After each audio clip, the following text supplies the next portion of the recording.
The morning sun cast long shadows across the empty parking spaces behind the Pinewood County Sheriff's Department. The small brick building sat quietly at the edge of town, American flag hanging limply in the still morning air. Most of the staff hadn't arrived yet, just how Sheriff Michael Reeves wanted it. He sat in his beat-up 1989 Chevy Impala across the street watching. The car had seen better days: faded blue paint, a small dent in the passenger door, and a rear bumper that wasn't quite the same color as the rest of the vehicle. But it ran perfectly. Michael's dad had made sure of that for 20 years, and Michael had kept up the tradition for another 15 after his father passed. First day on the job and I'm hiding in the shadows, Michael whispered to himself with a slight smile. He'd been a cop for 23 years, worked his way up from patrol to detective to captain in the big city 3 counties over. When Pinewood County's sheriff position opened up, he surprised everyone by taking it. Time for a change of pace, he told his colleagues. But there was more to it. Pinewood had problems. Drug trafficking, corruption rumors, and a growing distrust between the people and those sworn to protect them. The county needed fresh eyes, someone who wasn't tangled in local politics.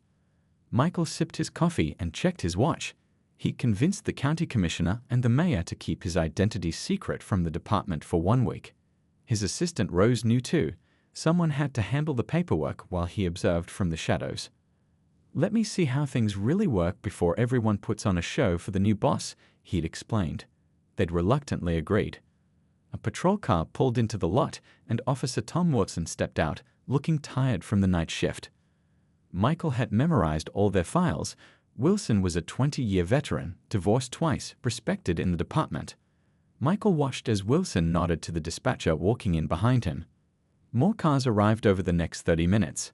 Michael noted who showed up early, who rushed in late, who chatted in the parking lot instead of heading inside. He spotted Sergeant Pete Hayes smoking by the side entrance, tossing his cigarette butt on the ground, despite the ashtray standing 3 feet away. Small detail, but it told Michael something about the man. The sun climbed higher as Michael finally started his car. Phase 2 of his plan was about to begin. He'd spend the day driving around the county, learning the roads, the trouble spots, the places where his officers spent their time. His old Impala was perfect for this. Nobody looked twice at a middle-aged man in an old car. As he drove through downtown, Michael took mental notes. The coffee shop where 3 patrol cars were parked at 10 a.m., the empty storefront windows on Pine Street, the teenagers hanging out behind the gas station when they should have been in school. He stopped for lunch at a small diner on the edge of town. The place was half full, mostly with workers on their lunch break. Michael took a booth in the corner and ordered a burger. "You new around here?" asked the waitress, a woman in her 50s with tired eyes but a genuine smile. "Just passing through," Michael replied with a friendly nod. "Well, watch yourself if you're heading up to the North County after dark," she said, lowering her voice. "Lot of strange business up there lately." Michael raised an eyebrow. "What kind of strange business?" The waitress glanced around before leaning closer. "Cars coming and going at all hours at that old warehouse. Sheriff's Department doesn't do much about it. Some folks say they're in on whatever's happening up there." This was exactly the kind of information Michael had hoped to gather. He thanked her and left a generous tip. As the afternoon stretched on, Michael drove to the northern part of the county. The roads became narrower, houses fewer and farther between. He found the warehouse the waitress had mentioned, a huge, rusting structure surrounded by chain-link fence. Nothing happening now in the daylight, but he made a mental note to return after dark. By sunset, Michael had circled back to his small rented cabin just outside town. He sat on the porch, reviewing his notes, planning his night watch. His phone buzzed, a text from Rose. "Everything okay at the office? Deputies asking questions about when they'll meet the new sheriff. What should I tell them?" Michael smiled as he texted back. "Tell them the new sheriff is closer than they think." He looked out at the darkening sky. Night was falling, and it was time to see what his department really did when they thought nobody was watching. The old warehouse stood like a giant shadow against the night sky. Michael parked his Impala behind a cluster of trees about 50 yards away. He'd been sitting there for nearly 2 hours, watching the empty building through a pair of binoculars. According to the waitress and his own research, this place had become a hub for drug deals in Pinewood County. So far, nothing had happened. The cold night air seeped through his jacket as he checked his watch. Almost midnight. Maybe tonight wasn't the night. Just as he considered calling it quits, headlights appeared in the distance, moving slowly along the dirt road toward the warehouse. Michael sank lower in his seat and watched as a pickup truck parked near the side entrance. Two men got out, looked around nervously, then disappeared inside. 20 minutes later, another car arrived. This time, 3 people entered the warehouse. Michael took photos with his camera, capturing license plates and faces when possible. Just before 1 a.m., a patrol car from his own department rolled up. Michael's heart beat faster. This could either be good news, his officers checking on suspicious activity, or confirmation of the corruption rumors. He zoomed in with his binoculars. Officers Ben Jenkins and Luisa Ortiz stepped out, looking relaxed rather than alert. They walked inside without drawing their weapons or showing any caution. They stayed for 12 minutes exactly, then drove away. Michael scribbled notes furiously. Their behavior didn't match standard procedure for investigating a suspicious location. Just before 2 a.m., all the visitors cleared out quickly, as if they'd been warned. Michael decided to get a closer look at the now empty warehouse. He slipped out of his car and moved quietly through the trees, staying in the shadows. The warehouse door had been left slightly open. Michael peered inside, his hand instinctively reaching for where his service weapon would usually be. But he was undercover and unarmed, a decision he was starting to regret. Inside, he could see empty tables, a scale, and what looked like packaging materials scattered around. Suddenly, bright headlights swept across the area. Michael ducked behind some empty barrels as another patrol car pulled up, Jenkins and Ortiz again. Had they spotted his car? He stayed perfectly still, watching through a crack between the barrels. "I'm telling you, I saw someone parked back in those trees," Jenkins said as they got out, flashlights scanning the area. "Probably just some teenagers looking for privacy," Ortiz replied with a laugh. "Better safe than sorry. Chief's been writing us about security out here since that reporter started asking questions." Michael's ears perked up at this. What reporter? And what was the chief's interest in this place? The officers found his car quickly. Their casual attitude vanished instantly as they drew their weapons and approached the Impala with caution. "Out of county plates," Ortiz said, shining her light on the license. "Nobody around. Let's run it." Michael realized he had a problem. The car was registered in his real name. If they ran the plates, his cover might be blown. He needed to get back to his car before they discovered who he was. He began moving through the shadows toward his vehicle when his foot caught on an empty can, sending it clattering across the concrete floor. The officers spun around, weapons raised. "Police, come out with your hands up," Jenkins shouted. Michael weighed his options. He could identify himself now, but that would end his undercover operation. Or he could try to talk his way out of this without revealing his identity. He chose the second option. With hands raised, Michael stepped into the open. "Take it easy, officers. I'm not causing any trouble." Jenkins and Ortiz approached cautiously, flashlights blinding Michael. "What are you doing here at 2 in the morning?" Ortiz demanded. "Just having a look around," Michael said calmly. "I'm new to the area." Jenkins scoffed. "At an abandoned warehouse? Try again, buddy. I'm interested in old buildings. Thought this place might be for sale." At 2 in the morning. Ortiz didn't bother hiding her disbelief. "Let's see some ID." Michael reached slowly for his wallet, careful to keep his movements clear and non-threatening. Jenkins tensed, hand tightening on his weapon. "Easy," Michael said, "just getting my ID." He produced his driver's license, his real one, not the sheriff's ID hidden in his boot. Jenkins studied it for a moment, then handed it to Ortiz, who spoke into her radio, presumably running his name. "What's really going on here?" Jenkins pressed, shining the light around the warehouse. "People don't just show up at places like this for sightseeing." "I told you, I'm new in town. Looking at properties." Jenkins spotted Michael's camera hanging around his neck. "Taking pictures too?" "Of what exactly?" Before Michael could answer, Ortiz returned. "Car's clean, registered to him." She looked at Michael suspiciously. "Still doesn't explain what you're doing here." Michael knew he was in a tight spot. These officers were clearly involved in whatever was happening at this warehouse, and he'd just become a complication. "Let's have a look at your car," Jenkins decided, gesturing with his flashlight. As they walked Michael back to his Impala, he couldn't help but notice how quickly they'd gone from suspicion to something closer to hostility. Whatever was happening in Pinewood County, he just stumbled right into the middle of it. The beam from Jenkins' flashlight swept across Michael's old Impala, lingering on the backseat where his notebook and binoculars lay in plain view. Michael's stomach tightened. Those weren't items a random property hunter would typically carry at 2 a.m. "Pop the trunk," Ortiz ordered, her hand resting on her holster. Michael complied, keeping his face neutral despite the growing tension. He'd been a cop long enough to recognize when officers were more aggressive than a situation called for. These two weren't just following procedure, they were worried. Jenkins whistled low as he rifled through the trunk. Well, what do we have here?"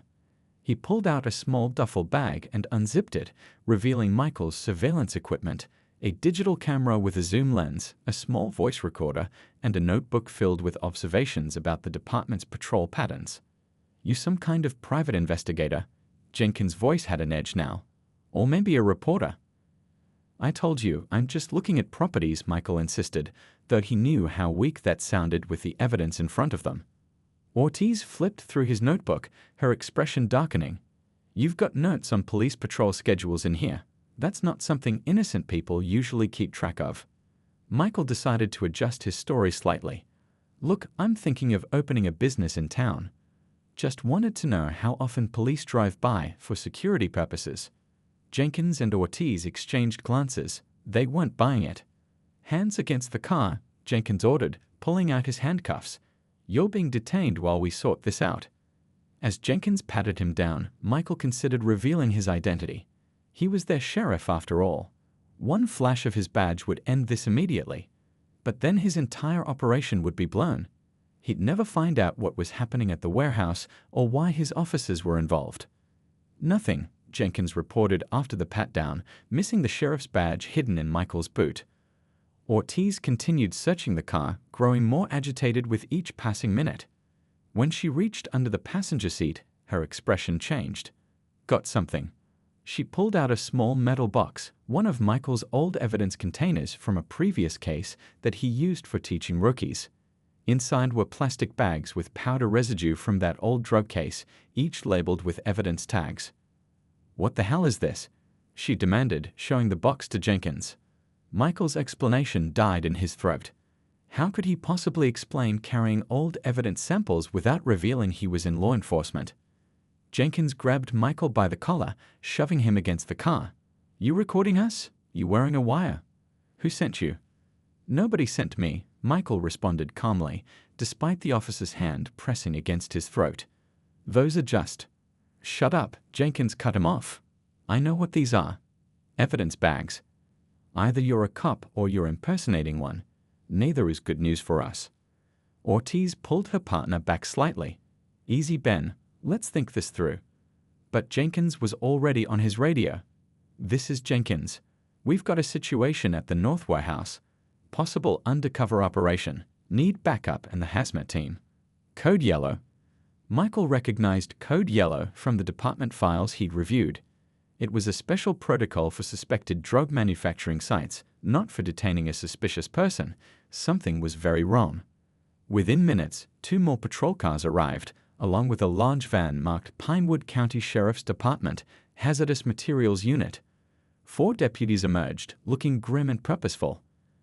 A heavy-set man with a deputy chief's badge approached. "What have we got?" Jenkins pointed at Michael. "Found this guy watching the warehouse, Chief Moore.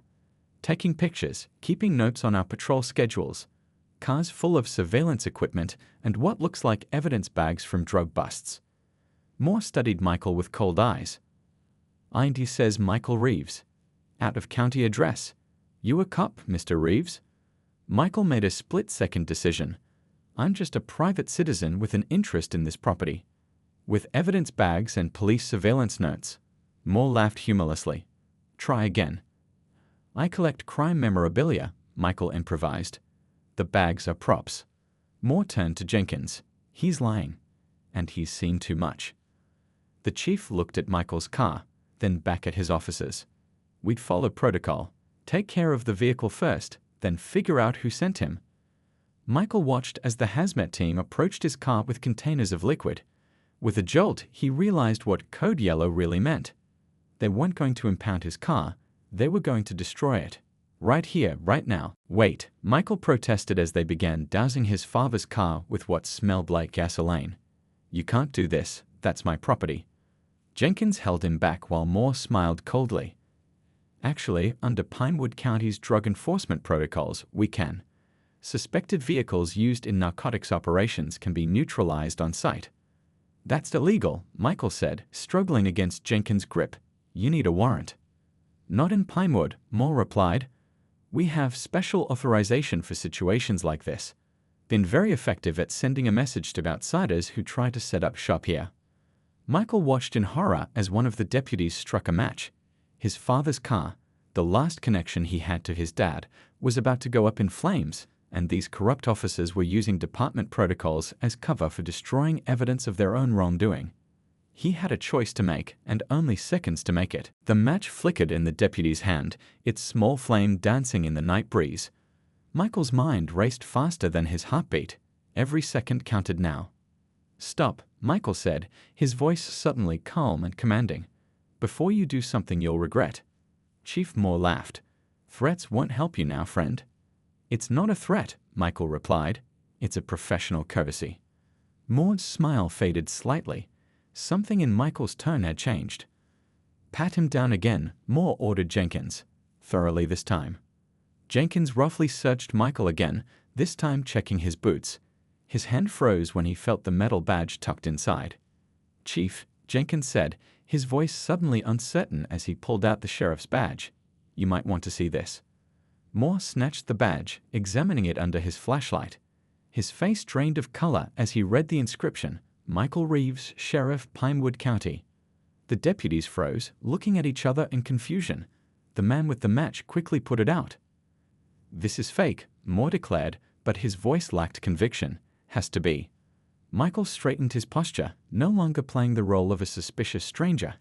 Call the county commissioner if you don't believe me. Or check my wallet for my sheriff's department ID. I took office last Monday. Ortiz quickly found his official ID in the hidden compartment of his wallet that Jenkins had missed. She handed it to Moore, whose hands were now visibly shaking.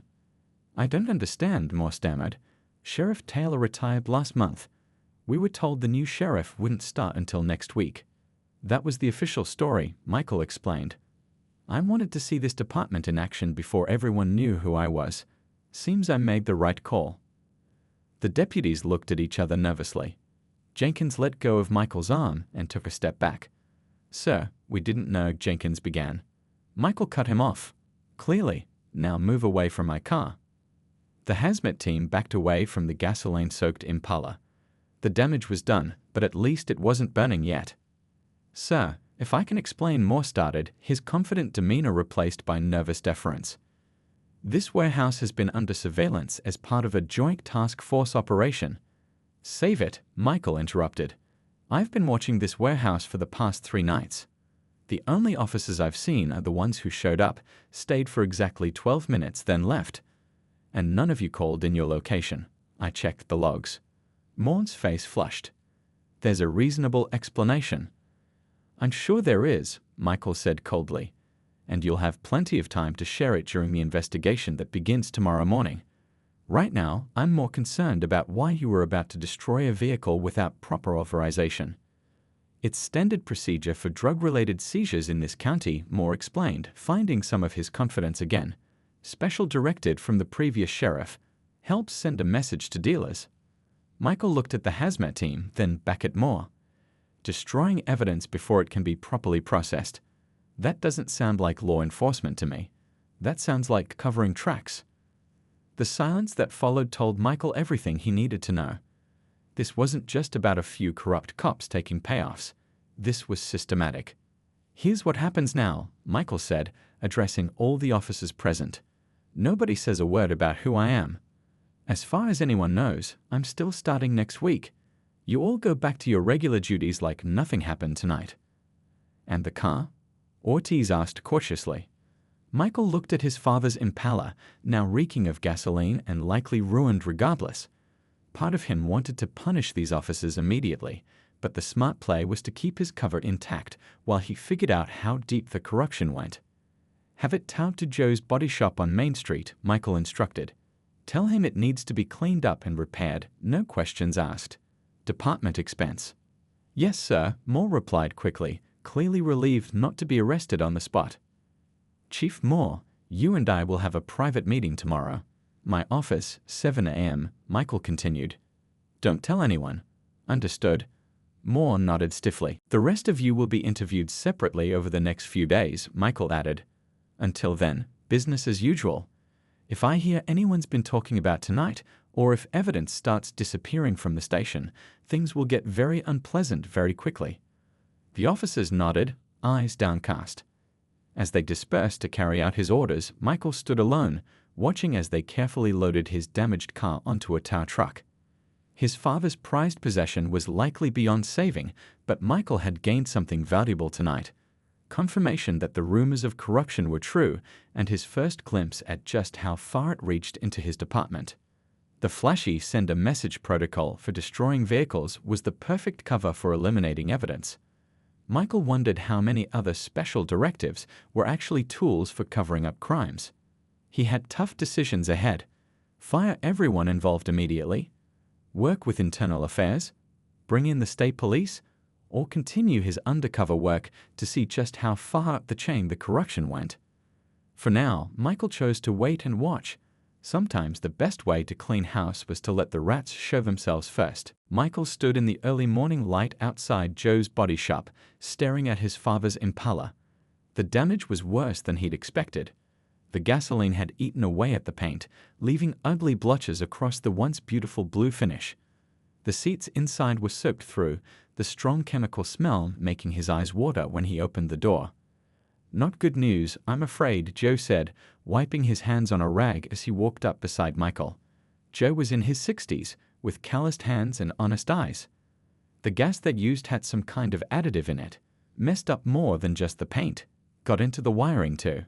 Michael nodded slowly. Can you fix it? Joe scratched his head. I can try, but it won't be the same car. Some things you just can't undo. Kind of like corruption in a police department, Michael thought. Do what you can, Michael said. Money's not an issue. Joe looked at him curiously. Department's paying for this? Must be some mistake they're trying to make right. Something like that, Michael replied, not ready to reveal his identity to anyone else in town. His phone buzzed. A text from Rose. Chief Moore waiting in your office. Looks nervous. Gotta run, Michael told Joe. Call me with updates. 20 minutes later, Michael walked into the sheriff's department for the first time in uniform. The front desk clerk's eyes widened in surprise. A deputy walking by with coffee stopped mid-stride, nearly spilling his drink. Morning, Michael said casually. I'm Sheriff Reeves, starting a bit earlier than planned. He walked straight to his office where Chief Moore sat fidgeting in a chair. The man stood quickly when Michael entered. Sir, about last night, Moore began. Sit down, Michael said, closing the door. He took his seat behind the desk, letting silence fill the room for a moment. I want to understand something more. How does a 20-year veteran with a clean record end up destroying evidence at a crime scene? Moore swallowed hard. Sir, the vehicle disposal protocol was legitimate. Started 3 years ago under Sheriff Taylor. I read the protocol, Michael said. It requires proper documentation, photographs, and a signed authorization before destruction. None of that happened last night. You were ready to burn my car on the spot. Moore looked at his hands. Things got relaxed over time. Taylor stopped enforcing the paperwork requirements. Relaxed, Michael repeated. Or convenient? Moore said nothing. How many vehicles have been destroyed under this relaxed protocol? 17 in the past year, Moore admitted. Michael leaned forward. And how many of those were actually connected to drug trafficking? Moore's silence was answer enough. Here's what I think, Michael continued. I think that warehouse is part of something bigger. I think some officers in this department are taking payoffs to look the other way. and I think the vehicle disposal protocol became a handy way to get rid of evidence or intimidate people who ask too many questions. It's not that simple, Moore protested weakly. Then explain it to me. Before Moore could answer, shouting erupted from the main office area. Michael opened his door to see Officer Jenkins arguing with Rose. What's going on? Michael demanded. Jenkins turned, surprised to see Michael in uniform. Sir, I was just telling your assistant that we need to move quickly on the warehouse situation. What situation? Jenkins glanced nervously at Moore, then back to Michael. There's been a fire at the warehouse from last night. Started about 20 minutes ago. Michael felt his stomach drop. Anyone call the fire department? They're there now, Jenkins said, but the building's pretty much gone. Michael looked hard at Moore, whose face had gone pale. Convenient timing. I had nothing to do with that, Moore insisted. Get everyone in the conference room. Now, Michael ordered. 10 minutes later, Michael stood before 15 confused and nervous officers. Some he recognized from the warehouse, others were seeing him for the first time. For those who don't know me, I'm Sheriff Michael Reeves. I was supposed to start officially next week, but circumstances have changed. He tossed a folder on the table. Last night, officers from this department attempted to destroy my personal vehicle using the department's vehicle disposal protocol. They didn't know I was the new sheriff. Murmurs spread through the room. Officers who weren't at the warehouse looked shocked. This morning, the warehouse I was observing mysteriously burned down, Michael continued. Anyone want to explain that coincidence? Silence filled the room. Starting today, things change in this department, Michael declared. The vehicle disposal protocol is suspended. All special directives from the previous administration are suspended pending review. He looked each officer in the eye as he spoke. There will be an internal investigation into corruption allegations. The state police have been notified and will arrive this afternoon to assist. Several officers shifted uncomfortably in their seats. Anyone who comes forward voluntarily in the next 24 hours will receive consideration. After that, all options are off the table. Michael could see the calculations happening behind their eyes, who would talk first, who would stay loyal to the old system. One last thing, Michael added. That car you tried to destroy last night, it was my father's. He was a police officer for 35 years. Never took a bribe, never looked the other way. He believed in doing the job right. Michael let those words sink in. That's the kind of department we're going to have going forward. Anyone who can't get behind that should turn in their badge now. No one moved. Dismissed. Jenkins, Ortiz, Moore, stay behind. As the others filed out, Michael faced the 3 officers who had been ready to burn his car just hours earlier. Now they would learn exactly what kind of sheriff they were dealing with. 3 weeks had passed since the night at the warehouse. The Pinewood County Sheriff's Department looked the same from the outside, but inside, everything had changed.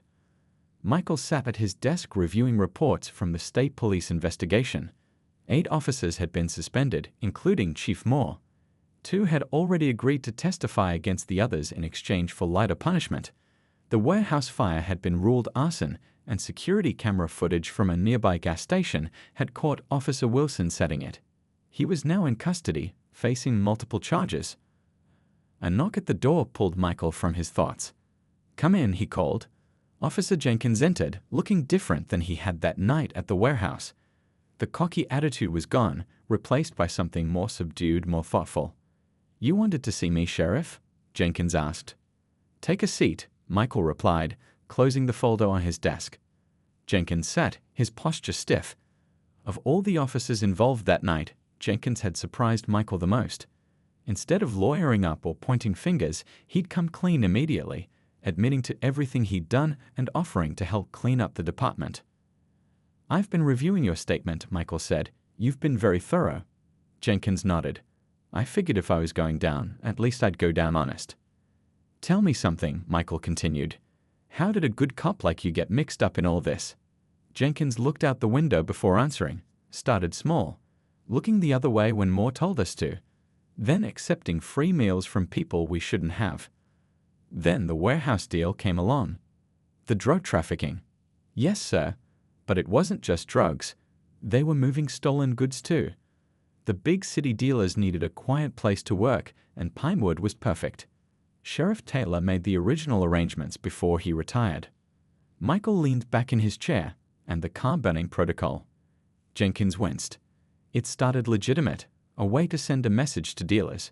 But then Moore realized it was the perfect way to destroy evidence when needed. Like when a nosy stranger starts taking pictures, Michael added, "Yes, sir. I'm sorry about your car." Michael nodded. The Impala was still at Joe's shop. Some of the damage had been repaired, but it would never be the same. "I've made my decision about you, Jenkins," Michael said finally. Jenkins straightened, preparing for the worst. "I understand, sir." "Do you?" "Because I'm not firing you." Jenkins blinked in surprise. "Sir? You made bad choices, but you've owned up to them completely. No excuses, no hedging. That counts for something in my book." "I don't understand." "You're suspended for 6 months without pay. During that time, you'll complete an ethics training program and work community service hours. When you return, you'll be on probation for a year." Jenkins stayed in disbelief. "You're giving me a second chance." "Sometimes good people make bad choices when surrounded by a corrupt system," Michael said. "The real test is what they do when given the opportunity to make it right." Jenkins swallowed hard. "Thank you, sir. I won't let you down." "See that you don't," Michael replied. "Now send in Ortiz." After Jenkins left, Officer Ortiz entered. She'd been quieter since that night, less confident but somehow more genuine. "Officer," Michael greeted her. "Sheriff," she replied, taking the seat Jenkins had vacated. "I've reviewed your file as well," Michael said. "Your situation is similar to Jenkins. You've been forthcoming about your involvement." "It was wrong," she said simply. "I knew it was wrong the whole time, but I went along anyway." Michael appreciated her directness. "Why?" Ortiz thought for a moment. Fear at first. Then it just became normal. That's the scariest part. How quickly wrong things can start feeling right when everyone around you is doing them. Michael nodded. That was the heart of it. How corruption spread through a department like a disease, changing good officers into people who would destroy evidence without question. "Like Jenkins, you're suspended for 6 months without pay, followed by probation," Michael told her. "But I'm adding something else to your requirements." "Sir?" "When you return, you'll help develop a new training program for the department focused on ethical decision-making and standing up to corrupt culture. Your experience could help prevent others from making the same mistakes." For the first time in weeks, Ortiz looked hopeful. "I'd like that, Sheriff." As she left his office, Michael turned to look at the photograph on his wall, his father in uniform, standing proud beside his Impala 30 years earlier. The car might be ruined, but maybe something good could still come from this mess. The corruption in Pinewood County hadn't developed overnight, and it wouldn't be fixed overnight either. But Michael was starting to see paths forward, ways to rebuild rather than just tear down. His phone buzzed with a text from Rose. "Town meeting starts in 20 minutes." Michael grabbed his hat. It was time to face the people of Pinewood County and explain how their sheriff's department had failed them, and more importantly, how it would change. 6 months later, the leaves were turning gold and red across Pinewood County. Michael stood in the town square, watching as his officers helped set up tables for the fall festival. Kids ran around with face paint while parents chatted and laughed nearby. The mood was different now, lighter somehow, as if the town itself had been freed from a heavy burden. "Quite a change from your first month here," a voice said beside him. Michael turned to see Joe from the body shop, wiping his hands on a rag just like he always did. "Town's healing," Michael agreed. "Thanks to you," Joe replied. "Not many would have had the guts to clean house like that." Michael shrugged. "Just doing the job." The past 6 months had been challenging but rewarding. After the state police investigation wrapped up, 11 officers in total had been removed from the department, some arrested, others allowed to resign. Michael had hired new people, focusing on character as much as experience. He also promoted from within, recognizing the good officers who'd been overshadowed by corruption. "Nearly forgot why I came looking for you," Joe said, interrupting Michael's thoughts. "There's something at my shop you might want to see." "The Impala?" Michael asked. He'd almost given up hope on his father's old car. "Just come by when you get a chance," Joe said with a mysterious smile. Later that afternoon, Michael pulled up to Joe's body shop. The place was unusually quiet, with the garage doors closed, strange for a busy Saturday. Michael knocked on the side door. No answer. He tried the handle and found it unlocked. "Joe?" he called, stepping inside. "Back here." Joe's voice echoed from the main garage area. Michael walked through the office and pushed open the door to the garage. He stopped in his tracks, stunned by what he saw. The entire department was there, all 25 officers, including Jenkins and Ortiz, who had returned from their suspensions just last week. They stood in a semicircle, grinning at him, and in the center of the garage, gleaming under the lights, was his father's Impala. But it wasn't the damaged, gasoline-soaked wreck he remembered. The car was fully restored, the blue paint shining like new, the chrome bumpers polished to a mirror finish, the interior completely rebuilt. "What is this?" Michael asked, approaching the car slowly. Jenkins stepped forward. "We all pitched in, Sheriff, worked with Joe here on our off hours. Even got some help from folks in town once they heard the story," Joe added. Michael ran his hand over the hood, speechless. The car was exactly as he remembered from his childhood, maybe even better. "We wanted to make it right," Ortiz explained. "Or at least try to." Michael looked at the faces around him, Jenkins and Ortiz, who'd owned up to their mistakes. The officers who'd stayed clean despite the corrupt culture, the new recruits who'd joined to be part of something better. They weren't perfect, but they were trying. Just like the car, repaired, renewed, but with its history still there beneath the surface.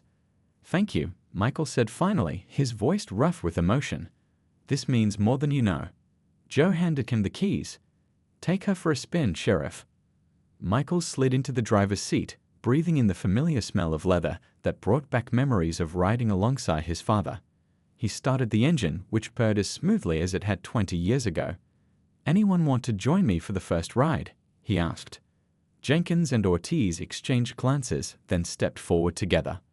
As they drove through town, people waved and smiled. Michael knew they still had work to do. Trust wasn't rebuilt overnight, but the foundation was there.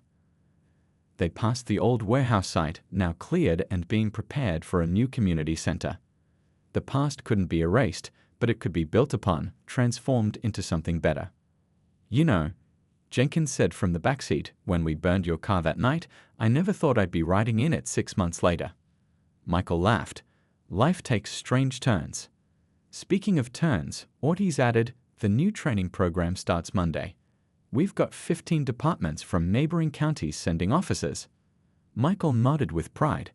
That ethics program had gained attention across the state. Something good had come from the darkness after all. As the sun set over Pinewood County, Michael drove his father's car along the winding country roads.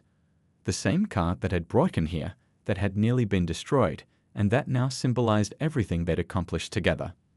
Sometimes the things that seem broken beyond repair are the very things that, once mended, become the strongest of all. True for old cars, true for police departments, and true for the bonds of trust between people who choose to do better today than they did yesterday.